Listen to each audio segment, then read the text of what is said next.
j'ai oublié mon cahier. J'ai oublié mon cahier. Super. Oh, ça me... Salut mes petits chats, j'espère que vous allez bien. Je vous retrouve aujourd'hui pour une nouvelle vidéo et il s'agit encore d'une vidéo abécédaire. Et aujourd'hui on va parler de Goodreads.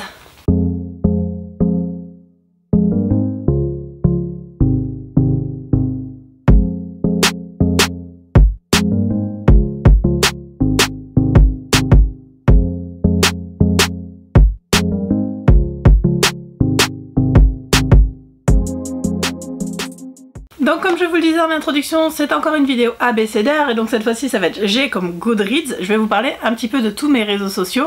J'avais envie aujourd'hui de vous présenter ce réseau social, ça se dit? Ouais, ce réseau social que j'utilise quand même pas mal. En fait Goodreads, il y a des équivalents en français comme par exemple Booknode ou Babelio. Moi je suis sur Goodreads depuis 2014, depuis que j'ai le blog en fait. Auparavant j'utilisais Booknode, mais comme je lis pas mal en anglais, il y a beaucoup plus de romans sur Goodreads que sur Booknode, pardon. Pourquoi j'utilise Goodreads? En fait ça me sert de suivi des romans que je lis. Je note, à chaque fois que je lis un livre, je note quand est-ce que je l'ai commencé, quand est-ce que je l'ai fini et la note que je lui ai donnée. Parfois j'essaye de mettre les chroniques, alors la plupart du temps j'essaye de mettre les chroniques que je publie sur le blog aussi sur Goodreads, mais je le fais pas systématiquement. Sachant qu'en général je préfère qu'elles soient d'abord publiées sur le blog, même si maintenant j'ai tendance à les mettre sur Goodreads quand je les écris, même si elles seront publiées sur le blog que quelques jours ou quelques semaines après. Goodreads, moi je l'utilise donc du coup depuis mars 2014, je trouve ça hyper pratique, ça me permet d'avoir vraiment un suivi des lectures que j'ai faites et parfois je ne sais pas si j'ai lu un livre ou pas, je vais vérifier. J'essaye d'être hyper rigoureuse, donc j'ai un système très particulier pour noter mes lectures, je les note sur mon téléphone, puis ensuite je vais les noter sur Goodreads une fois qu'elles sont terminées. Et j'ai aussi un carnet de lecture qui est pas du tout à jour, je crois que je me suis arrêtée à septembre 2020, donc il va vraiment falloir que je rattrape mon retard. Mais voilà, j'essaye autant que possible de noter en fait ce que je lis, parce que j'aime bien avoir une trace de ce que j'ai lu. Et Goodreads c'est vraiment pratique pour ça. Ce qui est sympa aussi sur Goodreads, c'est qu'il y a des challenges littéraires que je fais tous les ans depuis 2014, donc je vous en parlerai juste après. Je trouve ça vraiment sympa, ça permet de se donner un petit challenge et de voir où on en est dans son objectif lecture de l'année. Ce qui est aussi vraiment sympa, et je vous mettrai là des captures d'écran, ouais, des captures d'écran, parce que je sais pas faire des captures vidéo, donc ce sera des captures d'écran. De Goodreads, il y a aussi un récapitulatif annuel en fait de votre année en lecture qui vous dit combien de livres vous avez lu, le plus long, le plus court, le meilleur noté, le moins bien noté, qui reprend la première et la dernière chronique que vous avez publiée. Enfin je trouve ça vraiment sympa, ça vous permet d'avoir un petit aperçu de votre année et comme c'est gardé d'une année sur l'autre, de voir un petit peu l'évolution de vos lectures.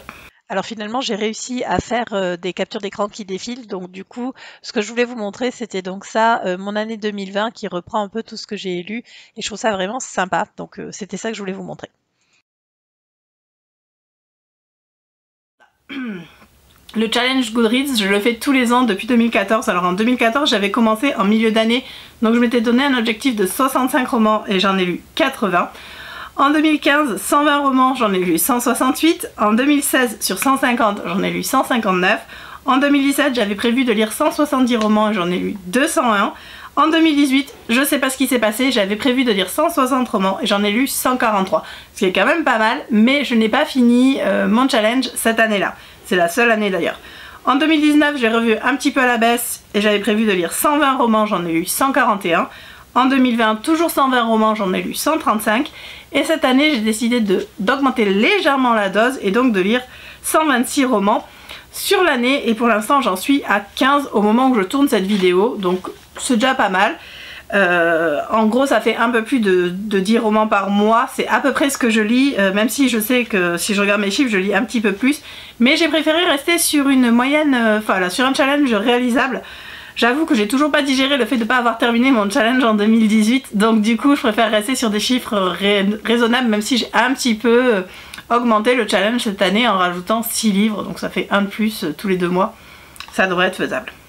Donc ce que je voulais vous montrer c'était ça, donc ça c'est mon profil avec à droite le challenge Goodreads et des différentes années.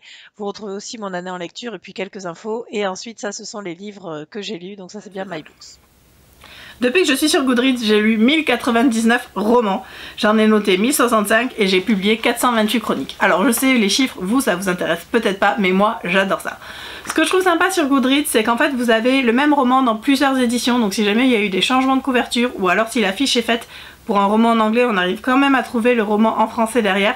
Ça permet d'avoir un aperçu, je me sers des couvertures pour mes montages photos, elles ont toujours toute la même taille et je trouve ça hyper pratique. J'ai une amie qui est libraire sur Goodreads et qui peut donc créer des fiches pour les romans. Donc j'avoue que quand certains romans français n'y sont pas encore, voire anglais mais principalement français, je lui demande de les rajouter, elle fait ça tout de suite, c'est vraiment super sympa de sa part. J'ai regardé un petit peu ce qu'il fallait faire pour être libraire sur Goodreads, mais c'est franchement compliqué, j'avais pas trop envie. Le seul petit bémol de Goodreads, c'est que c'est en anglais. Alors je sais, il y en a beaucoup qui parlent pas très bien anglais, mais perso je surkiffe ce site et il y a une application pour téléphone portable donc que j'utilise énormément et j'adore énormément Goodreads. Pour moi c'est un incontournable et je ne me vois pas en fait faire sans Goodreads pour mes lectures pour mon blog. Voilà ce que je voulais vous dire sur Goodreads. Une fois de plus, c'est une vidéo qui sera super courte, mais c'est le principe. Dites-moi si vous avez un suivi pour vos lectures, comment vous faites, si vous utilisez un site ou une appli, lequel, si vous connaissez Goodreads, si vous l'utilisez. Je vous mettrai en barre d'infos le lien vers mon profil, n'hésitez pas à me faire des demandes d'amis. Dites-moi ce que vous faites, si ça vous intéresse de suivre vos lectures ou si vous vous en fichez complètement. Si vous avez un modèle comme... comment vous faites en fait, si vous le faites, comment vous faites ça. Si vous avez des cahiers, si c'est sur votre téléphone, sur votre ordinateur. Bref, je suis super curieuse de savoir votre suivi de lecture et dites-moi surtout si je suis la seule à être obsédée par les chiffres et à regarder mes stats de lecture assez régulièrement.